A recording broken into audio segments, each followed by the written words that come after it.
Welcome to FX Options University, recorded live at the International Securities Exchange, the world's largest equity options exchange. Join the industry's top trading professionals as they provide insight and strategies for trading in the currency markets using FX options. FX options are a low-risk alternative to hedging currency moves in any market condition. So let's take a step back. One of the bottom lines that I wanted traders to be able to walk away with from this presentation is probably one of the same things that I want traders to walk away from this presentation with, whether you're an options trader looking at currencies or whether you're a currency trader looking on options, is that currency options or FX options give us the opportunity to diversify strategically. From the perspective of trading the news, which is inherently short-term, it has distinct advantages over trying to set up an elaborate conditional order process in the spot market, where we are very exposed to an extremely a risk that I think is too often underestimated, and that's the risk of a whipsaw. I think too often traders forget about the fact that they get whipsawed out a lot, but then their analysis turned out to be correct.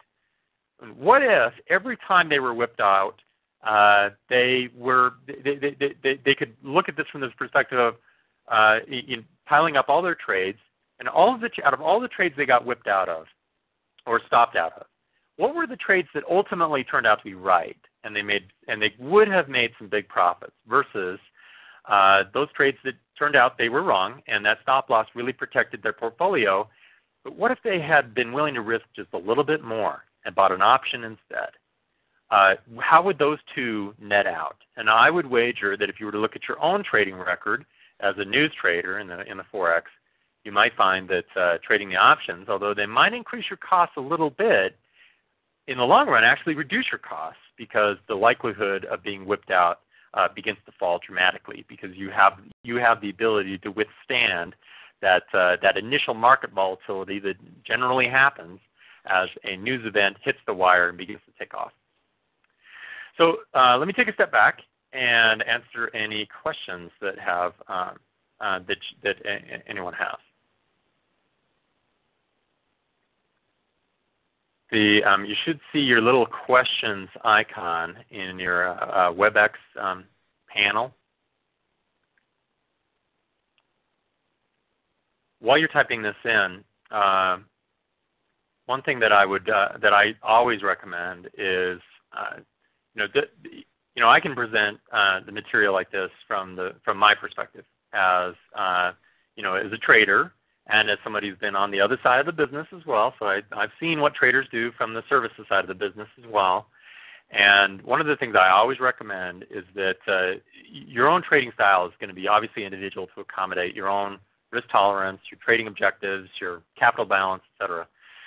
So I would say, if anything that you heard today seems interesting, but you weren't following it exactly, so you're okay, I'm kind of getting this, but I'm not sure how to do this, then paper trading is a great place to start. So for those of you who have been Forex traders, you probably did start out paper trading. It's just as easy to get involved in paper trading through an options broker as it was to start paper trading in the Forex with a Forex dealer. So I got a question here from Patrick that says, I'm a Forex trader. So congratulations, Patrick. That's great. And where's a good place to learn more about the options end of it? Okay, so if I can, let me make two suggestions.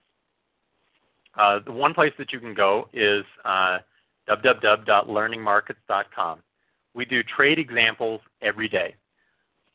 And you should know that we don't charge for them. So what happens is you get to see the real guts of how a trade works out. So you see the losers, you see the winners, you see how we deal with both ends of the spectrum. And I like that, because in my experience, practical education is an important component in addition to theoretical education. So, and I would say for really entry-level Forex traders, if you're looking for just to get started with a really simple course to introduce to you what is a call, what is a put, how do these things work, then what's the strike price, what is the premium and expiration date. So if you're struggling with some of those definitions, I would go to 888options.com. So it's 888 like a phone number, fxoptions.com. It's the OIC, which I think the ICE is actually a member of the Options Industry Council. Steve, you might want to correct me if I'm wrong, but no, it's an industry organization.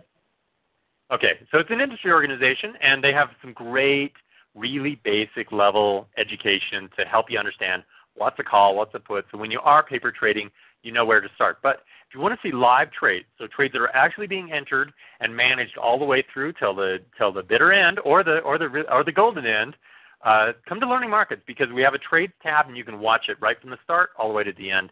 Sometimes that's helpful just to be able to see and watch it being done. You can copy it, in a paper trading account and see for yourself how it works. And I always find that the hands-on learning is really helpful. Okay, so let's see. So Harpal is asking for a book recommendation about news events. Correct me if I'm wrong, if I'm misreading your question. So you're looking for a book recommendation about trading news events. I don't know that I have one. I know that there's some out there, but and so this is going to be really self-serving answer. I wrote a book a couple of years ago called Profiting from Forex, and we had a chapter in there about news trading. But it's not as, it's kind of a survey of news trading. It's not probably as comprehensive as maybe you're looking for. I haven't seen anything come out that's really that great. And part of the reason why is that news is a moving target.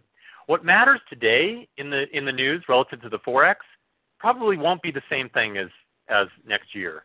I remember back during the mid-2000s, the inflation announcements, that was where everything was. Everybody cared about the inflation announcements. Well, right now, everything is all about labor. They're always looking at the monthly labor reports. That's like the most important announcement. So it really varies, and the way in which those announcements affect the Forex will change. So it's a moving target and something you kind of have to just dig in and start observing on your own. I would keep like a trade journal or something like that. Watch the announcements given day and write down your observations. You're probably going to get a lot more out of it if you do it that way. So Mike's asking, how does the vertical spread compare with the straddle strangle when trading the news? Well, vertical spread is directional. So, this case example that I used here with EUU, the specific trade that I set up here, this is basically, traders would call this like a bull call spread. So I'm only going to make money if the market goes up, versus a straddle or a strangle could potentially make money if the market goes down or goes up. Now, the disadvantage is, of course, it's a lot more expensive because I'm buying two legs. So it would be, you could think about it that it would be twice as expensive as just buying the call option. Now, that's not necessarily bad. A lot of traders make that trade, especially when we're in a consolidation range and they're willing to sustain a little risk. But that's probably the biggest difference that you would find, Mike, is the vertical that I demonstrated. So you're asking for the difference between a vertical versus a straddle or a strangle. Well, the vertical is only going to be right if the market goes one direction. It's got to go up. So Bill, you're asking, Bill, this is a great question. I am really glad this one came up. So Bill is asking, and I'm just going to read your question, Bill. Is there a good strategy, for instance, to go long in the spot market and cover with a put option in the options market?